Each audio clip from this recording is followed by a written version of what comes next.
अरे पापेरी की धार महानदी है अपार, इंद्रावती ह पखारे तोर पैया। महु पावे परो तोरे भुइया। जय हो छत्तीसगढ़ मैया।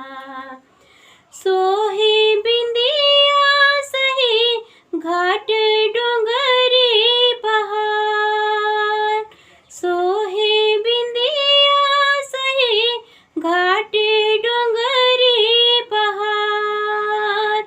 चंदा सूरज बने तोर नैना, सुनहा धाने के अंग लुगरा हरियर रंग। सुनहा धाने के अंग लुगरा हरियर रंग। तोरे बोली हवे सुघर नैना, अचरा तोरे ले डोलावे पूरवैया। महु पावे परो तोरे भुइया।